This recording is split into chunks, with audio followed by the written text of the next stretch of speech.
আচ্ছা কোনসে আল্লাহ বড় না মানুষ বড়? ধরো গাদা, তুই কার হাতে কার জোড়া দেশ? কোড়ায় আল্লাহ আর কোড়ায় মানুষ। যেটা কবার কইছে ওইটা কন। আল্লাহ বড় না মানুষ বড়? আল্লাহ তো বড়।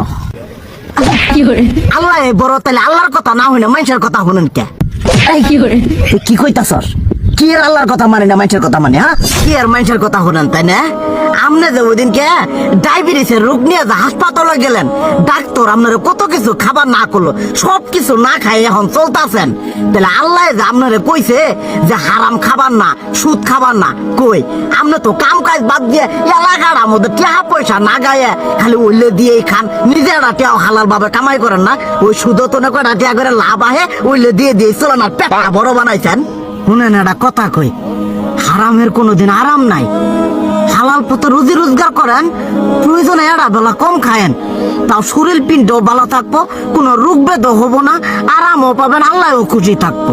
তুই আমার এইভাবে বুঝাবি আগে কইলি না কে? আসলে এই বিষয়টা তো আমি কখনো মাথায় এইভাবে নিইনি যে আমাদের কখনো ডাক্তার নিষেধ করলে ঠিকই আমরা নিষেধ মানি, কিন্তু উপর আল্লাহ যে কত কিছু নিষেধ করে দিয়ে সেটা মানি না। আর এই যে হারাম পথে টিয়া পয়সা কামাই করতেছেন, শরীরের মধ্যে দুনিয়া রোগ বেত হয়েছে, দেখা যাইতেছে যা টিয়া হারাম পথে কামাই করতেছেন তার তো বেশি টিয়া মনে করেন জ্বলে যাইতেছে গা বেশি। আজকের পর থেকে আমি আর এই হারাম সুদ খামো না, আমি হালাল পথে চলবো, হালাল টাকা পয়সা ইনকাম করবো। এতে করে যদি একবেলা কমও খাইতে হয় তবুও খামো, তবু আমি আর এই হারাম পথে চলবো না। আচ্ছা ঠিক আছে।